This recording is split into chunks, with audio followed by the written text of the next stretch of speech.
Tegelased: Priit, Eesti Kosmoseagentuuri peainsener; Annika, Eesti Kosmoseagentuuri teaduslik juht; Mart, tööline Eesti Kosmoseagentuuris; Karl, välismaalasest mehaanik, kes saabus Tallinnasse tulnukate laevaga.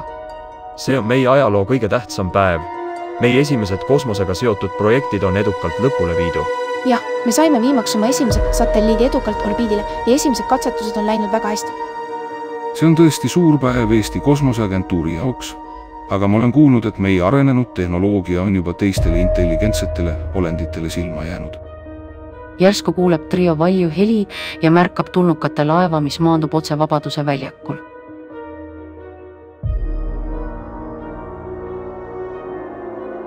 Mis toimub? Kes need on?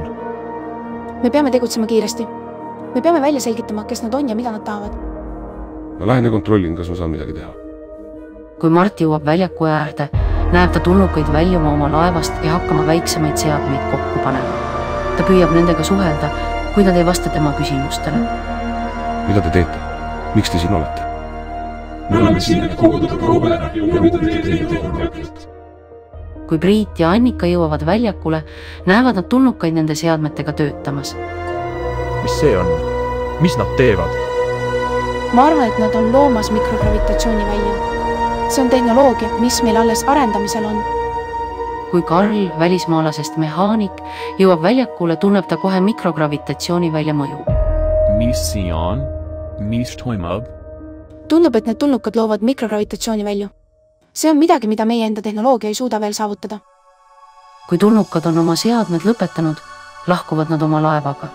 Järgmisel päeval uurivad Priit, Annika ja Karl tulnukate järele jäänud seadmeid ja avastavad, et need on tõepoolest mikrogravitatsiooniväljade loomise tööriistad. Seadmete ehitus ja tehnoloogia on võrreldes Eesti Kosmoseagentuuri omaga märkimisväärselt edasi arenenud. See on täiesti uskumatu.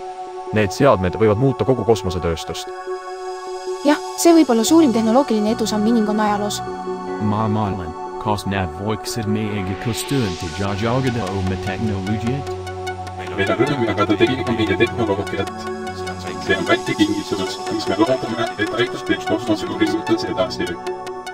Kui tulnukad naasevad, saavad Priit, Annika ja Karl võimaluse nendega suhelda. Tulnukad selgitavad, et nad on üks paljudest intelligentsetest olenditest, kes on huvitatud mikrogravitatsiooniväljade loomisest. See on hämmastav uudis. See muudab meie kosmoseprogrammi igaveseks. Me peame tegema kõik, mis meie võimuses, et see tehnoloogia oleks kasutatav ka tulevastele põlvkondadele. Ma on nüüd. Mikos tutulevik voi be olevalga väliakis. Tänu tulnukate abile saavutab Eesti Kosmoseagentuur uue tehnoloogilise ajastu ja võtab juhtiva rolli kosmoseuuringute vallas. Mikrogravitatsiooniväljade tehnoloogia muudab kogu kosmosetööstust ja avab uusi võimalusi inimkonna jaoks. Tulevik näib olevat helge ja täis lootust, kuna kosmosesõit muutub inimestele aina kättesaadavamaks ning uued avastused ja tehnoloogilised edusammud on vaid käeulatuses.